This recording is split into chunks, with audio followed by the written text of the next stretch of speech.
अरे बाप इतना काम का पिटाई वाला बुद्धि सिखोले बा होता था। अगर जनते की पिटाई वाला बुद्धि हो तो हम कभी बुद्धि नहीं सीखती। अगर पाज है तो हाथ गोड़ चोट दिए गुलाब कौन और भागी हम। अब कहाँ जाए हम। काका ए काका काका ए काका अरे बगोटन काहे ते परेशान बने काहे चिल्ला करे का मतलब तो से करे हमका बढ़िया बढ़िया बुद्धि सिखाइए ना। अब तो के कैसे बुद्धि सिखाए ये बुद्धि पिटाई वाला बुद्धि सिखावला बड़ा पिटाई वाला। हाँ। अरे हमारा रहते तोके के मारी का भइल बताओ। घर पर जो होता कुल मारे कर दिन हैं सगरी भावा इकट्ठा हो गई बड़ा कुल का हम तो केवाड़ी किनारे खड़ा बस करी सुनत नहीं है। अच्छा मोहन भैया कहते रहे सोहन भैया के मौगी से तो कहे ऐसा कैले है रे तू कहते हमार कौन गलती हमका बकोटना बुझ के कहा सिखावला हो कुल का कहते रहे सोहन भैया से मोहन भैया कि जाकर पकड़ कहीं मिले तो हाथ गोड़ टूट दखुल। अरे बाप रे बाप काका कौनो बुद्धि लगावा के बच जाइए हमन के।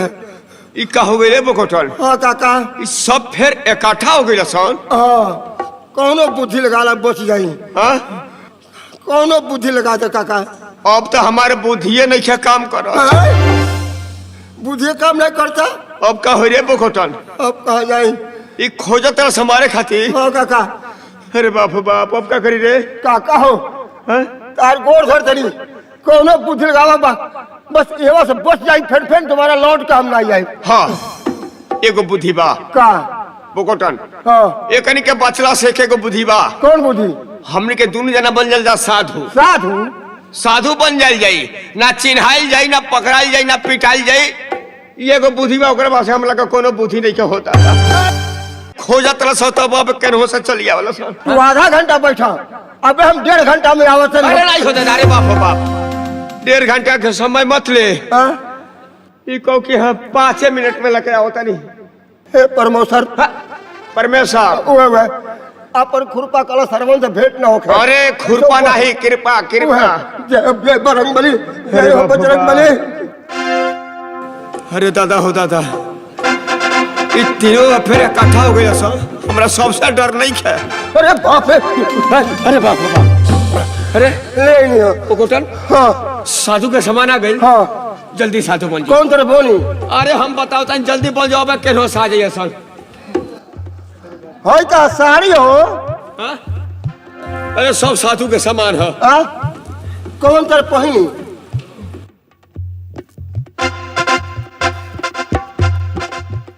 एमन तो बहिए नहीं बा।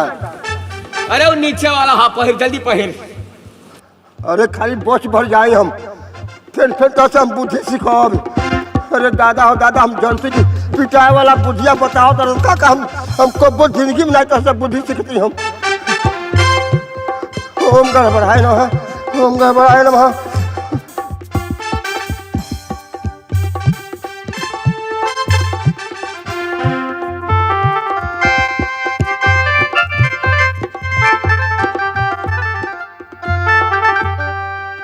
अरे जल्दी कर जल्दी कर जल्दी कर। है का हो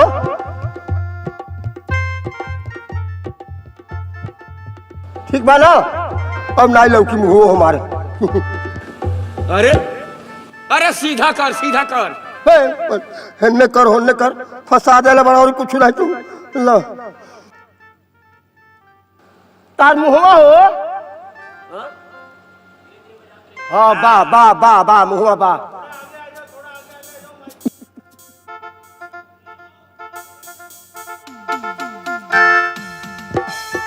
हो गई। अब कहने चलो जा।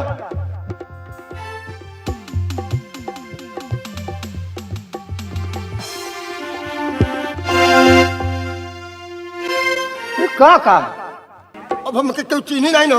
अरे अब हमने के सांप नहीं की जा चिन्हात अब केहू का करी सही एकदम सांप चिन्हाते नहीं की जा। हम जातो बानी बाहर आए हो। कहाँ जाता नहीं ए और एगो पीली संकर दिया पीली संकर पीली सनकल बा बकोटन का साधु तो बन गनी जा। हाँ लेकिन आज के बाद हमके काका मत कहिए। का कहो जहाँ कले बुद्धि काका की हमनी के पकड़ा जाब जा।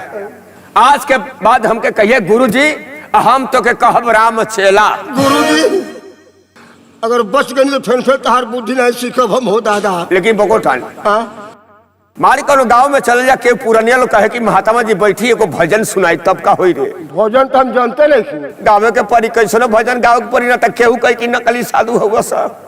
हाँ मन पड़ गई। हाँ एगो भजन मन पड़ गई हमके। भजन जानकारी बा। हाँ। तनी गा के सुनाओ। अरे पातर हो जइबा, पातर हो जइबा, कम करा दे के आतर नाता पातर हो जइबा, कम करा दे के आतर नाता पातर हो जइबा। चप चप चप चप चप काय मरलो रे ई कौन भजन है रे? दुका पातर हो जाइबा का हो जाइबा? ये साधु महात्मा भजन गावेला। अरे दादा हो दादा पकड़ा जाइबा, हमरो का पकड़ाइबा अपनो पकड़ेबे। कौन भजन है रे? अब कौन भजन गाई हम? ई कौन भजन? एक और मन पड़ गया हमके। मन पड़ गई? हाँ गा के सुनाओ। अकी जो हम जानती ये बेटा। ए चुप चुप चुप चुप चुप। ते भजन गाओ तरके हमके बेटा बनाओते, हम तोरा बेटा ही। तो कल ये बेटा केकरा कल है बेटा? अरे काका जब गोपीचंद जब जल्ला साधु बन के अच्छा। तो उनके माई कहली गोपीचंद के बेटा। ओ उनके बेटा कहली। हाँ हम तारा कहनी हो। ए तारा से कहनी, तारा से ई बात गा। अरे की जो हम जानती ये बेटा ahoy batu jogi are beta sarau कहाँ मार रहे हो? उनकर माई उनके बेटा कहले तो समझ में आ गई। ये सरौ के कहते रहे मतलब खुलियाम हमके थे सरौ कहते रहे। काका के कहले है सरौ? जब रोज राज छोड़ के जाए लगल है। अच्छा। उनके राज के प्रजा कहलकुल के सरौ तू जात रहा राजवा के चलाई। ओ ई बात वास्तव में ते जानकारी बड़ी। अच्छा भजन सुनाओ तब तक हम आशा लगा के बैठे। कबीर हो भैया तीनों के तालावा मिलैया, कबीर हो भैया तीनों के तालावा मिलैया, कबीर हो भैया तीनों के तालावा। नदी किनारे घेउआ देखा पंछी में एक कौआ, पंचे पंछी में एक कौआ, जाति में एक नौआ देखा नौआ झौआ कौआ, कबीर हो भैया तीनों के तालावा मिलैया, कबीर हो भैया। ओम गड़बड़ाय नमः, ओम गड़बड़ाय नमः। बाबा बच्चा दंडवत जुग जुग जुग जुग जुग आँख तो दोनों फूटे, ठेहुना के बलगिर दांत बत्ती सो टूटे, कार्तिक में तार घर जड़े अगहन में खरिहान, अब बौराइल पिल्ला ताके काटे जी हमर हुज जमान। है महाराज महात्मा की का हरी हो महाराज? हमरवा का गोल लगनी है, हमरा उल्टे सराफत नहीं। बच्चा साधु लोग का आशीर्वाद है। आशीर्वाद है? हाँ। अच्छा तो तने के बाबा बात बताई। हाँ। बड़ा परेशान हम बनिए तो रुआ सबसे भेंट भइल बा। काहे करती? ये बताई रुआ अकेले बनी के हुआ औरी बार रुआ साथ बा? अरे का बताई हम कि अकेले बनी दूसरे बनी जा दू जाने दू जना। हे तब तो हमार कमुआ बन गल महाराज। हम दुइया आदमी साधु लोगन खोजता नहीं। बाबा तन चल लो हमारे घर। का करे काम बा महाराज बड़ी जरूरी। कौन जरूरी करनी है? हम जाके आत्मा नगर से जाके परमात्मा नगर। आत्मा नगर? हाँ हमार गुरु बहुत पहुंचल हमें क्योंकि अन जल ग्रहण नहीं करे लगे। महाराज चली ना हमारा घर ओकर बात कहीं रुआ जाते रोकब नहीं हम। बाबा जानता नहीं काहे हम बोला के लेके चलता नहीं? काहे? हमारा घरवा भइल अष्टजाम। हाँ। अब पुनाती हमन सब कुछ भइल। गांव के लोग तो पूरा टोटल खाइए लिया प्रसाद। हाँ। हमार भैया वही पूजवा के बाद दू जना साधु लोग के भाग देले बड़े। अगर वो सब चलती तो ये जौन भखौती बा इहो पूरा हो जाये। साधु लोग का? हाँ चली चली चली बाबा चली लो। आई बच्चा हाँ हम अपने गुरुजी से पूछ ली। अच्छा माने अपना गुरुजी से राय ली? हाँ। ठीक बात नहीं अपना गुरुजी से राय ली तले हमें जबानी। हाँ जल्दी राय ले ली जल्दी। ए काका फिर क्या कहता रे? करिए काका नहीं खे कहे के, काका नहीं खे कहे के। मैं मुँह में से निकल गया भुला गई। रे तो मुनवा हरे मुनवा हाँ चिन्हत नहीं खे, लेकिन चिन्हत नहीं खे। चिल्ले रहते बरला काम तमाम कदल रही हाँ, ए, का कहता आले बोलावे ई कहे खातिर कहता हमारे घर में भोजन बाटे आज चल के दुनिया खाना खा भोजन करी सब है। ए भोजन करे खातिर बोलावे बा हाँ। ना ना ना ना बकोटन ओकरा घरे गइल खतरा से खाली नहीं खे कह दे कि जन समझत रोज में हमनी के साधु महात्मा ना है जा हमन के बाल ब्रह्मचारी हो जा हमनी के केहू के घरे जाके ऑल जल गढ़र ना करे जा समझा के भेज दे ओकरा घरे गइल ठीक नहीं खे अरे फंसा देले बड़ा और तू हमके हम जानती तो हम बुद्धि सीखती। वाह वाह वाह ए बच्चा हाँ का भइल बाबा काहे लेटिया दिलो हम होजस फिर लौट के आवतन चल लो जवन साधु बुझता साधु में है या नहीं। अच्छा हमार गुरुजी बाल ब्रह्मचारी है। बाल ब्रह्मचारी हाँ। हाँ इलाहाबाद से प्रयागराज होते हुए हरिद्वार हम नहीं जाते नहीं जा। हाँ तू दूसरा साधु खोज लो। ए मारा चलियो ना ना जबरदस्ती बका जबरदस्ती हाँ बड़ा परेशान भइल बन तो रुआ सबसे भेंट भइल बा नहीं जाए हमने के। माने काहे रुआ इनकार करता नहीं जाए अरे भाई हमको नहीं खाए के नहीं जाए। अच्छा माने समझ गई रुआ सब कौन जल ग्रहण नहीं करे की है ना हाँ। तो घबराइल काहे बानी महाराज का खाली अन्न जल ना ग्रहण हुई हाँ। हमरा के यहाँ सब व्यवस्था बा सही नाही जल ग्रहण करे लो तब फलहार नहीं हो सकत फलहार हाँ फलहार में जाता नहीं का व्यवस्था बा का सेव का जूस बा संतरा का जूस बा अनार का जूस बा झींगा का जूस बा हाँ। अंडा का जूस बा मुर्गा का जूस बा बकरा का जूस बा चलो चलो चलो आ ऊपर से जानता नहीं 2 लीटर दूध बा चली लो बड़ा मजा आई आनंद आ जाए वो सब के प्रसाद पा ए काका चल लो फिर काका कहता रे कहानी काका नहीं खे कहे के काका नहीं खे कहे के ए मर्दे आदत नहीं के न हो मुंह में से निकल जाए तो हम का करी। ए, अब का हो गई कहता कि अन्न जल नहीं ग्रहण करे सब है तो फलहार बा। फलहार हाँ अंडा के जूस बा झींगा के जूस बा मछली के जूस बा मुर्गा के जूस बा बकरा के जूस बा। ए, चुप चुप चुप चुप चुप चुप चुप चुप हे भगवान रे साधु महात्मा बकरा के जूस है मुर्गा के जूस खाई अपनो पकड़ेबे हमरो के पकड़ेबे साधु महात्मा ई सब ना खाला जाके कह दे कि जाके दूसरा साधु खोज ले हम लगे टाइम नहीं खे हमारा बहुत दूर राज निकले के बा जाके कह दे भेज दे ए बाबा हो महाराज हतना के बालक के परेशान करावला ए बच्चा वो सब परेशान करके फेंक देल बन लो हमरा नहीं दूसर खोज लो हमनी नहीं जाए जा। ओए अबे राज से कहता नहीं चलो लो कि ना चल लो नहीं जाए जा नहीं चलब लो नहीं बुलाई का सोहन भैया काहे के बुलाई अबे बुलावा तनी बुला के लेके चले ले भैया हो ए सोहन भैया अरे तो जल्दी आओ तोर मुसवा मोर खैले से बिलारी तोर मुसवा मोर खैले से बिलारी तोर मुसवा धरतीये बरसे अंबर नहाए धरतीये बरसे अंबर नहाए खोज खोज मछरिया बकुलवे के खाए तोर मुसवा मोर खैले से बिलारी ओम गड़बड़ाय नमः बाबा दंडवात का करी होम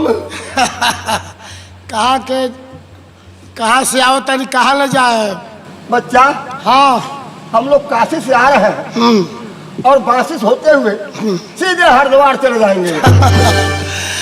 कारुआ काशी से आओ तनी अब बासी होके हरिद्वार जाए हाँ बहुत पहुँचल हुआ साधु बाबा लगा अरे तुमने बाल ब्रह्मचारी है जाना बाबा बाबा हाँ? तनी मुँह है न घुमाई तो हमरा और घुमाई घुमा ये बाबू तो फिर गंगा के सीट में ऐसा मुँह कहिए लौकल लाई हुई मगर हम चिन्हता नहीं हमरा चिन्हता कि हाँ अरे भैया अरे दादा हो दादा अरे हम भाई बकोटन चल, चल, अरे बकोटन है ये भैया चल, अरे दादा अरे बाप अरे दादा हो दादा अरे ले लो दादा अरे भैया ए काका काका अरे बाप हो बाबा क्या करे अरे ले लो दादा भैया हाथ लुका ए काका भाई साधु महात्मा का साल हरिद्वार से कहाँ जाइबा काशी से चल के बासी होकर हरि अरे बाप अरे बाप अरे बाप अरे दादा दादा माइक लगे बहुत दादा पे नहीं है भैया। अरे दादा हो दादा, अरे मार, अरे बाप, अरे छोड़ दे, अरे बाप हो दादा, नहीं भैया, अरे माफ कर दे, अरे बाप हो दादा, अरे क्यों बाप बचाने वाला हो? भैया आई है सरवा हमरे संग। अरे भौजी भैया मार दे, बचा ले हम तो हो दादा। अरे बाप, अरे नहीं हो, अरे बाप हो दादा, अरे भाई हो दादा, अरे बाप, ए भौजी, अरे भौजी हो भौजी, अरे बाप हो बाप, अरे भैया हो भैया, अरे हमारे भैया हो भैया, बचा ले हमारे भैया, बचा ले भैया, हम ही है बकोटन बकोटन। अरे बाप रे बाप बकोटन अरे दादा बकोटन दादा कहो बकोटन अरे भैया काहे मुतपिए अरे बाप वो सिखौला अरे ये क्या हो हाय हमार ससुर लग अरे दादा हो दादा हाय बहु रुपया के कया को तो जी मत आवत मोछ डारी ध के दोगल बा देखा देखा तेरा कुछ ना कह चाहिए कुछ नहीं कह तारा खातिर बहुत मेहनत हम कइले बानी घर पर के तो हंस नाश करा के जितने पिटाल बन उतने तो अरे बाप रे बाप अरे दादा हो दादा अरे पैर पकड़िया मत अरे बाप रे बाप हमरे साथे अच्छा कैला तू। जब भी इलाहाबाद से घरे आए अपने घरे भाइन से मिले ना जाए, हां ई तरह तोहरे लगे बाहरे बाहर आके पैर छू के प्रणाम करब कि चाचा बढ़िया आशीर्वाद दिया। हां हमरे घर खातिर यह आशीर्वाद रखले रहल। हमरे बुर्बक भाई बुर्बक भवा कैसन पहाड़ा पढ़ौला कि घर के नाश करके छोड़ देला सन। हमार पूरा परिवार तितर बितर हो गई। आखिर काहे सन कैला? अरे हमरा में तनको गलती नहीं के होता था।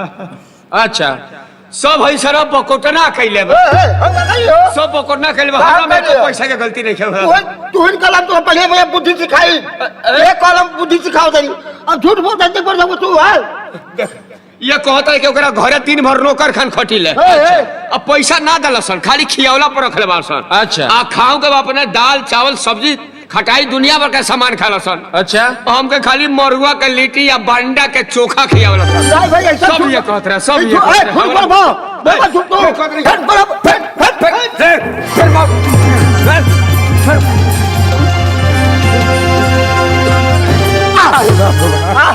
तू जो थसना साहब, अरे बाप, अरे माई के का हो बाप बुद्धि चाचा? अरे सब ये कैले। हमारे परिवार के संगे तो अच्छा खेल खेल रहा। भैया अब नहीं सीखो बुद्धि आम हो दादा। अरे बुद्धि के वो ज्ञानी आदमी से सीखल जाला, ऐसने जालिम आदमी से तू बुद्धि सीखत रहे। बताओ अपने भाई से तोरा के कम मन रहनी है। ये कहला हम बढ़िया बढ़िया बुद्धि सिखाओते, वह बुद्धि हम सिखाते। अच्छा एगो बात बताओ, ते लक्ष्मी से कहले कि अगर हम तनिको झूठ बोलो तो कब, तो हे भगवान तू अनहरे के कोरी बना दिया। हाँ ये क्रिया है। भैया वो अंधेरा के लौकी नहीं, हम कोढ़ बटे हमरा। अच्छा। इस कनिया का अंधेरा कोढ़ी हो जाओ। आते ते झूठ बोल के निमने रहबे, तेरा कोड़ी ओकबे। अब माफ कर दे भैया, अब कब्बो ऐसे नहीं करब हम। सब करे करते माफ तो कहिए सब दे। ये कैले बा हो दादा हाँ, ठीक बा। सब ये कैले बा माफ तो हम लोगन के हम करबे करब, लेकिन जैसन करनिया हमरे सतवा कैले बड़ा लोगन ओइसन तो हम लोगन के प्रसाद दियाई। अरे अब कौन प्रसाद बाकी बा हे भगवान, इतना मार खा गनी पुरानी आदमी हो के अब कौन प्रसाद बाकी? अरे मार खैले से गांव के चुंगलन के लाश थोड़े हुई, तो हम लोगन के उ सजा दियाई कि गांव के चुंगला स्वरूप के घर बिगाड़े के सास ना करी लो। अरे अब कौन सजा बाकी बा हो दादा, अब कौन सजा बाकी बा? अब बकोटना बनी गधा। गधा हाँ भैया जूता मार लो हमके, अब जूता खोली तारा खातिर। लेकिन गधा मत बनावा। ते कौने गधा से कम बड़े रे? बन तनी भैया, बन तनी। बुद्धि चाचा अब हमके छोड़ दो हो दादा, छोड़ दे बस, अब तो छोड़, अब हमके छोड़ दो। छोड़ही के बा। कुछ बन गई कोनो अब बात तू नहीं। करबा गधा के सवारी। का सवारी बिना वजन के गधा चले न सनाही, ऐसे गधा के सवारी कल जरूरी बा। बोकोटना बन गल गधा, हम करब गधा का सवारी, मतलब कि बुद्धि चाचा बैठिए गधा पर। ई तो हमरा मान के नहीं है। नहीं के मान के। अरे बाप, अरे बोल जाओ दादा, अरे बाप, अरे बोल जाओ, अरे बाप, अरे दादा हो दादा, अरे दादा हो दादा, अरे भाई, अरे बैठो, अरे बाप बाप, अरे दादा हो दादा, अब तो हमको छोड़ दो हो दादा। आप छोड़ दे, तोहरा ही बुझाते बुद्धि चाचा कि हमारे खानदान के लड़का हमरा के गधा पर चढ़ा के हमार बेइज्जती करत सन। अब हमारे परिवार की ओर से तोहरा के सम्मानित कल जाई, सम्मानित कल जाई। सम्मानित तोहार मल्यार्पण होई। माला से स्वागत हुई। हाँ पिटाइले के बाद हाँ बड़ा बढ़िया नियम मतरा घर के हाँ, बाबू। हमरे परिवार के बड़ा लोग के सम्मानित कैले बानी जा हमनी का। तोहरों के सम्मानित कल जाई। हाँ तरुआ सबके सामने आप बुद्धि चाचा के बकोटन के मल्यार्पण होके जाता। मल्यार्पण होते ही तनी स्वागत में ताली बाज जाए कि के लोग उनके सम्मान बढ़ जाई। हाँ तरुआ सबन के बीच में हमारे छोटका भाई मुन्ना बुद्धि चाचा के बकोटन के मल्यार्पण करे जाता। मन मल्यार्पण होता तो तनी स्वागत में ताली बाज जाए के चाहिए। अच्छा जल्दी पढ़। खबर तक क्यों ताली बजाई तो क्यों? अरे बंद करा भाई, ताली बंद करा, बंद करा। अरे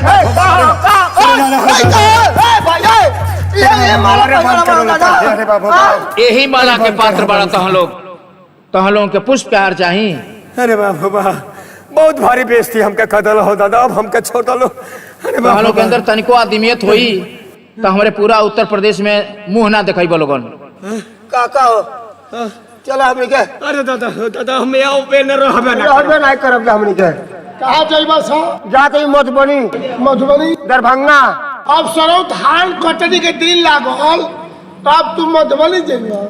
नहीं अरे दादा नहीं जाए हो, नहीं जाए नहीं जाए नहीं जाए नहीं जाए नहीं जाए। अरे नहीं गोबर खानता हमका छोड़ दो। ककवते कहाँ जेबे? अरे दादा हो दादा ये जवान छोड़ काम कल चल जा। अरे अरे बाप हो बाप, अरे नहीं हो, अरे नहीं हो ना यार बाप हो बाप। अरे हो दादा, अरे बाप हो बाप।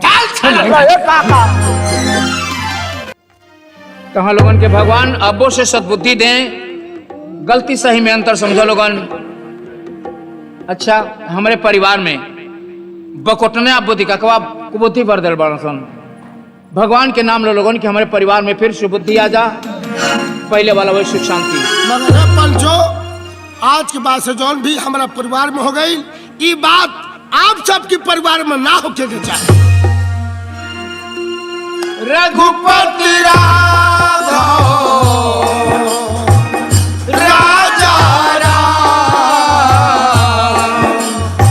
रघुपति राजा